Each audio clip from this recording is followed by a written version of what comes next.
Teman-teman, coba perhatikan gambar yang ada dalam video ya.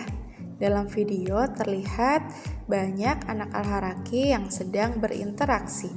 Ada yang di dalam ruangan dan ada yang di luar ruangan. Kira-kira apa sih itu interaksi? Kita simak video berikut ya. Manusia memiliki kebutuhan yang harus dipenuhi.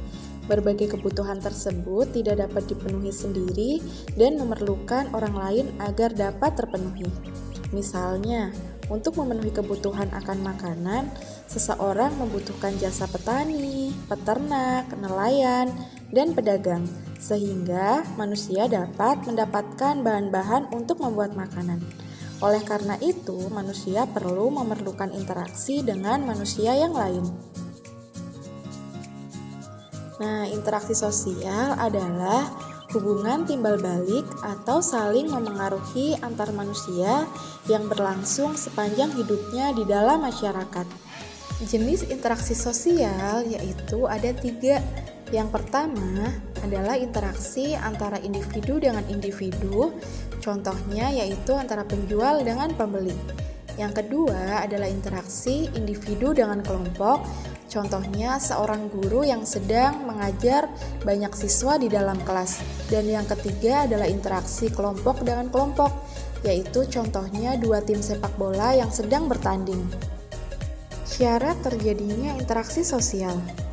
Interaksi sosial dapat terjadi jika 2 orang berhubungan dan saling berkomunikasi.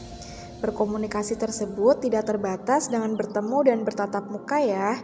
Dengan perkembangan teknologi, manusia dapat berkomunikasi tanpa bertemu, misalnya melalui telepon atau email. Nah, teman-teman, ketika kita melakukan interaksi sosial di masyarakat, maka kita akan menjumpai berbagai keragaman yang ada dalam masyarakat. Keragaman yang ada dalam masyarakat antara lain ada keragaman agama, keragaman suku bangsa, keragaman bahasa daerah, keragaman usia, dan keragaman jenis pekerjaan orang lain. Selain manusia berinteraksi dengan manusia yang lain, manusia juga berinteraksi dengan lingkungan loh. Interaksi manusia dengan lingkungan adalah hubungan timbal balik yang sangat memengaruhi antara manusia dengan lingkungan. Lingkungan memiliki pengaruh besar terhadap kehidupan manusia, begitupun sebaliknya. Manusia memiliki pengaruh besar terhadap lingkungan dalam pemeliharaan dan pelestarian. Lingkungan alam adalah lingkungan yang terbentuk secara alamiah tanpa campur tangan manusia.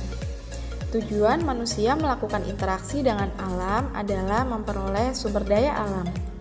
Lingkungan alam mencangkup semua benda hidup dan benda tak hidup yang terjadi secara alamiah. Komponen dari lingkungan alam ada 2 teman-teman. Yang pertama adalah komponen abiotik. Komponen abiotik ini adalah komponen yang bukan makhluk hidup. Contohnya ada tanah, air, dan udara. Sedangkan komponen biotik adalah komponen yang merupakan benda hidup, contohnya tumbuhan dan hewan. Dalam lingkungan alam terjadi interaksi antar komponen.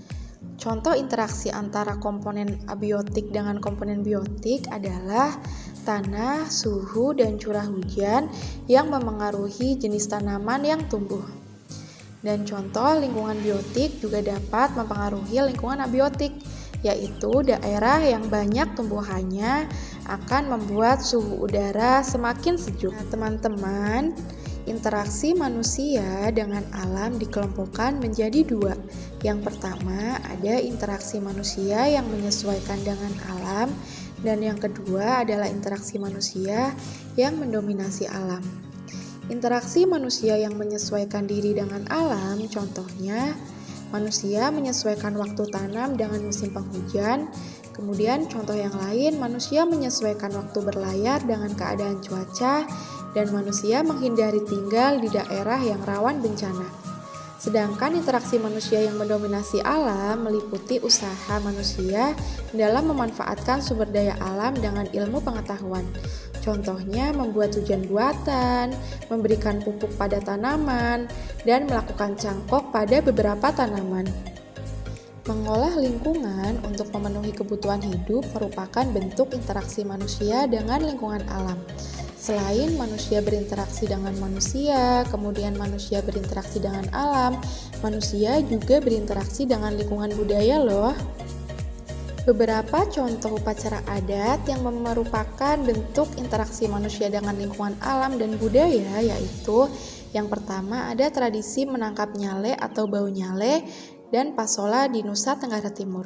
Kemudian ada tradisi sedekah laut yang dilaksanakan di Yogyakarta dan Jawa Tengah dan ada tradisi kasada di Jawa Timur.